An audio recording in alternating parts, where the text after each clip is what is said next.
Number 3, Ron Zhao. The inner voice. The inner voice, Ron Zhao.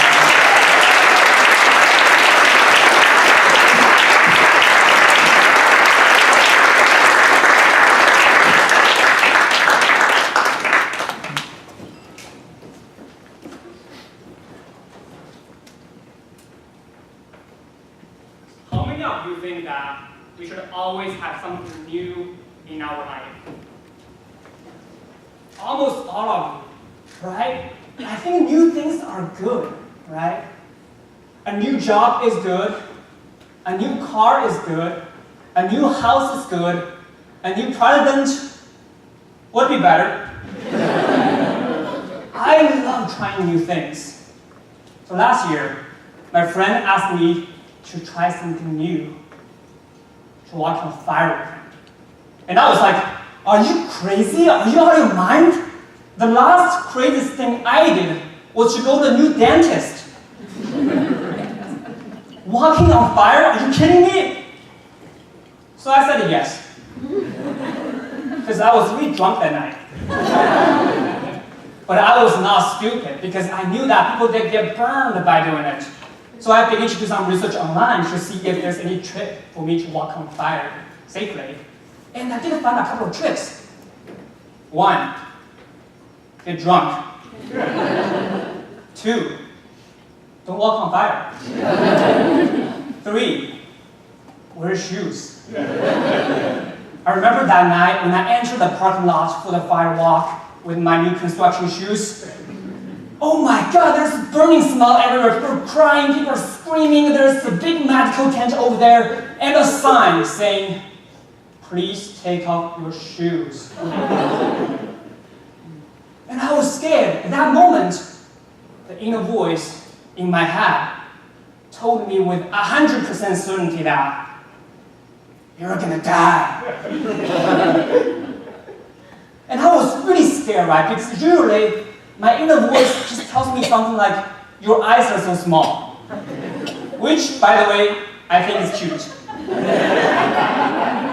So I begin to picture, what if I fall down to the hot coals and burn my face, right? Oh my God, my whole life is destroyed. I could just stay at home, sitting on the couch, drinking tea, watching TV with my small eyes. Why would I be here?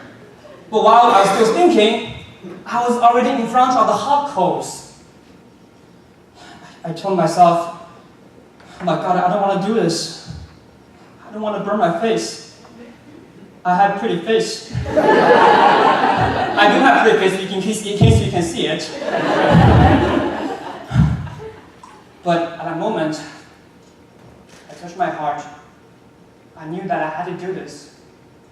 I don't want to be scared anymore.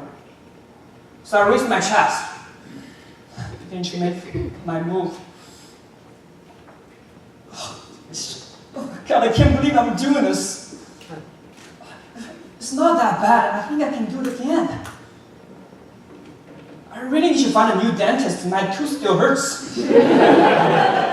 I hope no one stole my shoes. And then I was on the other side.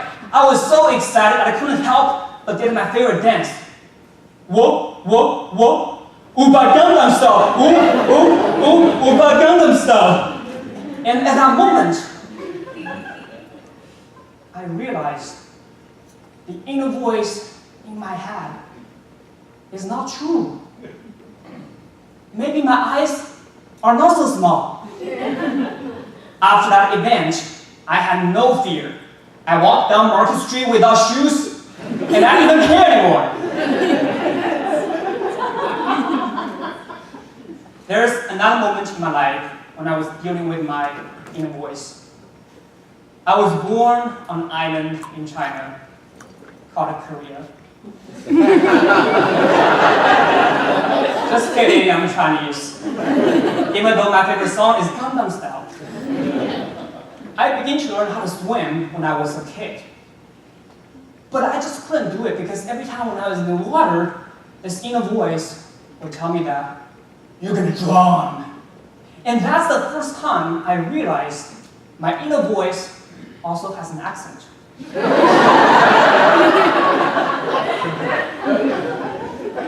But one day I decided to let my fear go because first, from the bottom of my heart, I know I have to do this.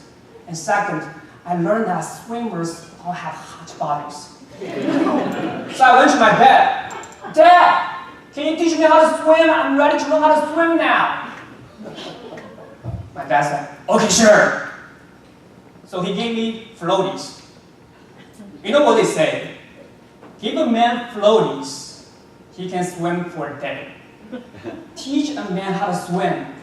That's how he builds a hot body. So I went to my dad again. Teach me how to swim. He said, okay, sure, but you have to learn how to put your face under the water. But I just couldn't do it, right? Until one day, when I was in the water, my dad pushed my hand into water, and at that moment I was like, oh my God, I'm gonna die. My dad's trying to kill me. Oh my God, I'm his only son. Maybe I'm not his only son. Maybe he has another son. Oh my God, he has another family. Oh my God, my dad has another wife. And then he pulled me out of water. At that moment, I had a breakthrough. My dad does not have a hot body. He knows nothing about swimming. I can't believe I'm still alive. Fellow Toastmasters and dear friends, sometimes in life, when we are pursuing our goals and dreams and desires, for example, building a hot body, you have to say no to your inner voice. You can't trust it. But if you think about it, that's a time we show our courage when we say no to our inner voice, take off our shoes, walk down Market Street, and never look back. Dear Toastmaster,